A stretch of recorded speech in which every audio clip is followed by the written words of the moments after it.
ሰላም እንዴት አላችሁ ተመልካቾቼ? ሜላት ነኝ። ዛሬም በድጋሚ በአዲስ ስራ መጥቻለሁ። እንኳን አደረሳችሁ በድጋሚ ለትንሳኤ በዓል። እግዚአብሔር አምላክ በሰላም በጤና ጠብቆ የከርሞ ሰው ያርገን ብዬ እላለሁኝ። ዛሬ ደግሞ ይዤላችሁ የመጣሁት የሚሊፎኒ አሰራር ነው ወይም የሚሊፊ አሰራር። እሱን ደግሞ ለመስራት እንቁላል ያስፈልገኛል። እዚህ ጋር 2 እንቁላል አቅርቤያለሁ። አስኳሉን ከውሃው ለይቼ አዘጋጃለሁ።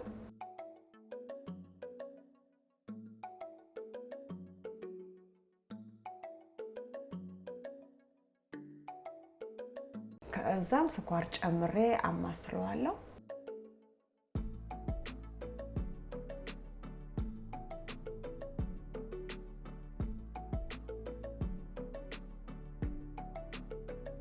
በመቀጠል ኮርን ስታርችን ጨምሬ እሱን ማዋሃዳለሁ።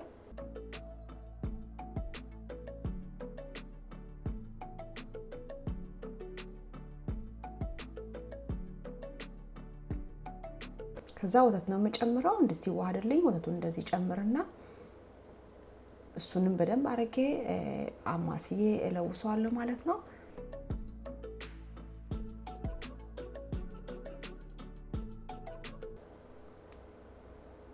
በነገራችን ላይ የሁሉንም የግብአት ልክ የመግለጫ መስጫ ሳጥን ውስጥ አስቀምጥላችኋለሁ። አሊያም ደግሞ የመጀመሪያው አስተያየት መስጫ ላይ ታገኙታላችሁ። እስካሁን እንግዲህ እሳት አልለኮስኩም። እንደዚህ አሁን ሁሉንም ከለወስኩ በኋላ ካማሰልኩ በኋላ ወይንም እንዲህ እሳቱን ለኩስና አንተከትካለሁ። የምፈልገው አይነት እንደዚህ ይዘት ሲሰጠኝ የቫኒላ ቃና ጨምራለሁ።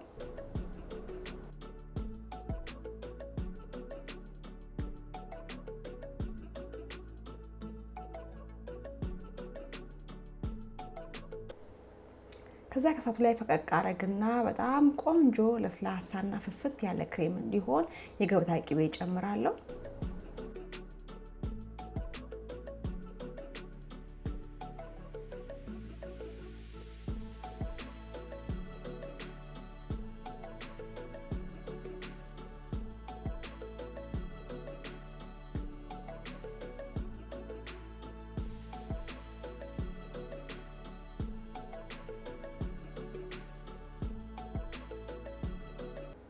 እንግዲህ የገበታ ቅቤውን ከጨመርኩ በኋላ ማረገው ነገር ቢኖር እንዲበርድልኝ ወደ ሌላ ሳህን ላይ ገለብጠዋለሁ። ከዛ በላስቲክ በደንብ አድርጌ እሸፍነዋለሁ።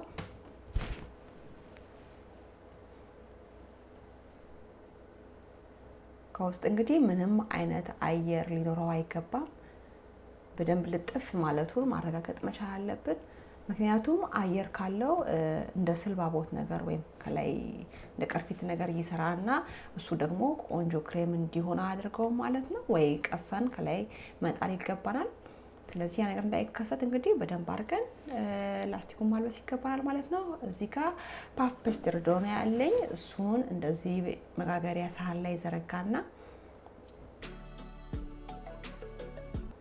በመፈልገው ቅርጽ ቆራርጠዋለሁ። እኔ እንግዲህ 3 እንደዚህ 4 ማዕዘን ቅርጽ ያላቸው ሊጣገኝ አግኝቻለሁ ማለት ነው። 3 ቦታ ቆራርጬ አንዱን የተዘረጋው ሊጥ ከዛ በኋላ ማረጋው እንደዚህ በሹካ ጠቅጠቅ አረጋዋለሁ ወይም ቀዳዳ በጅልታለሁ ማለት ነው። ያ ደግሞ የሚያገለግለው አየሩ እንዲወጣና ሲበስል በጣም ወደ ላይ የነፋ እንዳይሆን ያገለግለዋል። ምክንያቱም በጣም የነፋ ቂጣን ያልፈለኩም ወይም ለሚሊፊ አሰራር አያስፈልገንም ማለት ነው።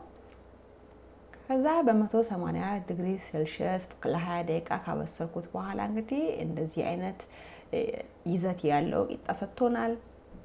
እሱንም እንዲበርድ ወደ ጎን እናስቀምጣለን።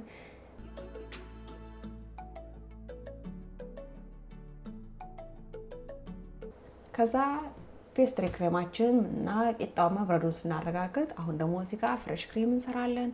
ፍሬሽ ክሬሙን እንደዚህ ከመታሁት በኋላ ትንሽ የተፈጨ ስኳር እንዲጨምሬ እሱንም አብሬ ስመታ እንግዲህ ቆንጆ ይዘት ያለው ክሬም ይሰጠኛል። በዚህ መልኩ እንግዲህ ክሬም ከሰጠኝ በኋላ የቫኒላ ቃና አሁን ደግሜ እጨምራለሁ።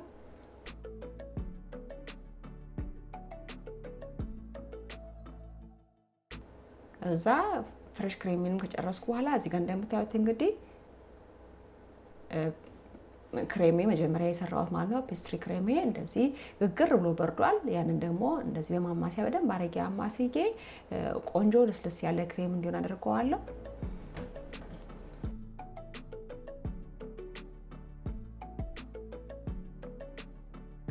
ከዛ የሚቀጥለው ስራ የሚሆነው ፒስትሪ ክሬሜን እንደዚህ የቀነስኩ የጨመርኩኝ ከፍሬሽ ክሬሙ ጋር ደባልቀዋለሁ። እናንተ እንግዲህ በሚሊፎኒ ክሬም ብቻ ማለት ነው መጀመሪያ የሰራሁት በኮርንስታርች እዚህኛው ክሬም ማለት ነው ኮርንስታርቹ ክሬም በሱ ብቻ መስራት ትችላላችሁ። እኔ ግን ከፍሬሽ ክሬም ጋር አብሬ ደባለቄ የምሰራው በጣም ቆንጆ አይነት ይዘት ስለሚሰጠው ነው ወይም እኔ ስለምወደው ነው። እንደዚህ ሲሆን ደስ ስለሚለኝ ነው። ከዛ ክሬሞቹን ካዋሃድኩኝ በኋላ እዚህ ጋር ምንድነው ከፈት ያለ ከመሰለኝ ዝግት ያለ ቂጣ ያለ ከመሰለኝ እንደዚህ ዳርዳሩን አስተካክልና ወደ ምደርድርበት ሳህን ላይ ነው ማረገው። ምደርድርበት ሳህን ላይ እንደምታዩት ወረቀት አርጌያለሁ። ወረቀቱ አንድ ወጥ ወረቀት አለ፣ የተቆራረጡ ወረቀቶች ናቸው። ያም ደግሞ የሚያገለግለው እንግዲህ ሲንጠባጠብ በዚሁ ሳህን ስለሆነ ለማቅረብ ያሰብኩት እኔ ሳህናችንን እንዳበላሽብን ነው። በኋላ ላይ መጨረሻ ላይ ታዩታላችሁ። ከዛ ይሄው እንደምታዩት በቃ ከታች ቂጣ ከዛ ክሬም ከዛ ቂጣ ከዛ ክሬም አረጋና አለብሰዋለሁ ማለት ነው።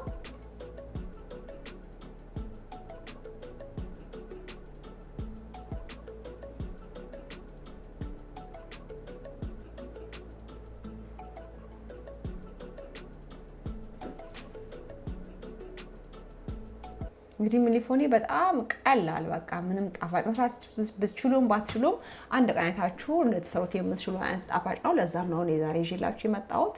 ምንም የሚያስቸግር ነገር የለም። በቃ ክሬሞቹን ሰርቶ ቂጣውን ጋግሮ መደርደር ነው ማለት ነው። ከዛ የመጨረሻው አንዱን ቂጣ እንግዲህ እንደዚህ ሰባብሬ እነሰንሰዋለሁ ወይም አለብሰዋለሁ ከላይ